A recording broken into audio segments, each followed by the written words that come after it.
今日同大家講一單超級離譜，所有灣區買樓人都要驚醒嘅真實慘案啊！事件係咁嘅，深圳寶安、卓越敏泰、星逸府呢一班業主老老實實供咗3年樓，準時還房貸，俾足首期，滿心歡喜等收樓安家。結果收樓先發現一個晴空霹靂啊！自己網簽咗供緊款嘅屋，早就已經被法院查封，成121戶嘅業主瞬間跌落谷底，完全係最無辜嘅受害者啊！樓未屬於自己，房貸繼續要還，收咗樓都辦唔到房產證，隨時錢房兩空。咁好多人呢都唔明白，我已經網簽咗，月喺度供緊樓，仲收埋樓添，點解間屋呢會俾人查封嘅？今日 Alex 用最接地氣、最真嘅樓市真相拆解，無論你係買深圳、珠海、中山、大灣區嘅期樓咧，一定要記實啦。第一，呢單嘢咧最黑暗嘅真相，完全係發展商刻意隱瞞。大家一定要認清一個99%嘅人都搞錯嘅法律誤區啊！好多人以為做咗網簽就等於間屋係你，大錯特錯。網簽只係防止一房多賣，完全唔等於過戶，唔等於有產權。只要你仲未出房產證，法律上呢間樓咧仲係依然屬於發展商嘅資產。只要發展商欠債被起訴，法院隨時可以查封、凍結、拍賣呢啲二手嘅房源。第二，今次卓越完全係知情作惡，刻意挖坑俾業主。資料證實，開發商4月咧已經知道房源被法院查封，但係佢隱瞞實情，6月照常通知業主收樓。佢嘅目的好陰毒，只要你未正式合法佔有、未完善登記，業主就冇法律嘅優先權。一旦爆雷查封，所有嘅風險全部嘅小業主自己承擔。第三，大品牌房企根本唔等於安全啊！好多香港嘅朋友內地剛需買樓，淨係揀大品牌，覺得有保障。但係今次卓越負債超過2000億，資金鏈早就已經緊繃啦。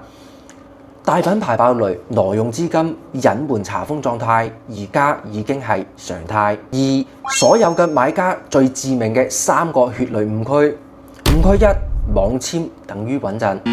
再次重申，網簽冇任何嘅物權法法律效應，只係住建局備案記錄，抵擋唔到法院查封，抵擋唔到開發商負債。誤區2，大發展商等於唔會出事。而家樓市徹底變天，越大嘅房企槓桿越高，負債越驚人。品牌只係過去嘅光環，唔代表今日資金安全。買期樓唔查債務、唔查抵押，等於裸奔買樓啊！誤區3，等收樓、等辦證就得。現行期樓制度存在巨大嘅法律漏洞，交樓咧同出證存在好長嘅時間差。呢段真空期就係開發商爆雷、房源被查封嘅高危窗口。就算你存款、網簽、供樓3年，隨時白做啊！3，唯一可以救到你嘅法律底牌，民法典嘅重點啊！成個大灣區90%嘅買家都唔識，只有預告登記先可以對抗法院嘅查封。根據民典法221條，只要你買樓時同步做咗嘅不動產權預告登記，就算開發商後期欠債、爆雷被起訴，已經預告登記嘅房源咧，法院係唔可以查封嘅。唔可以拍賣，呢個就係普通買家唯一嘅保命符啊！星逸府121戶嘅業主咧，就係全部冇做預告登記，先至全軍覆沒。呢個係發展商存在嘅最陰毒嘅一步啊！4，已經出咗事，如何自救？未買房如何避坑？事前預防，所有買期房嘅都必須要做嘅幾點啊？1，簽約前一定要查開發商被執行人嘅記錄、債務嘅情況、股權嘅質押。2，買樓必須強制同步辦理預告登記，唔好信銷售嘅口頭承諾啊。3，親自去不動產權中心查房源抵押、查封、解押狀況，唔好等發展商幫你查。4，盡量揀交樓即交證嘅樓盤，縮短產權真空期。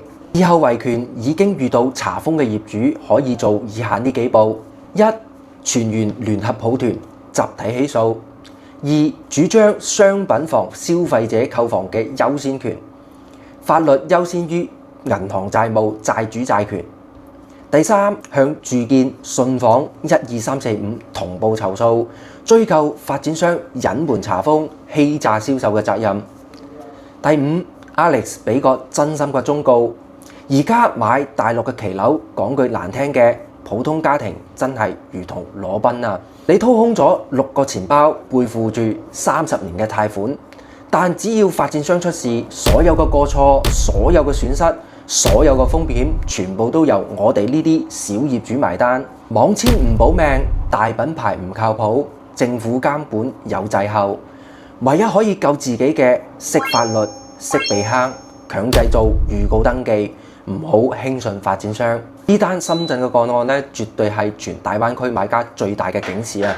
尤其係我哋香港朋友過嚟灣區置業，信息差大，唔識內地嘅法規，最容易成為韭菜。樓市最可怕嘅唔係樓價跌，係你辛辛苦苦供樓幾年，最後錢樓兩空。關注 Alex， 專門幫港澳朋友拆解灣區樓市真相，避開所有隱形大坑啊！咁今期節目就到呢度，我哋下期再見啦，拜拜。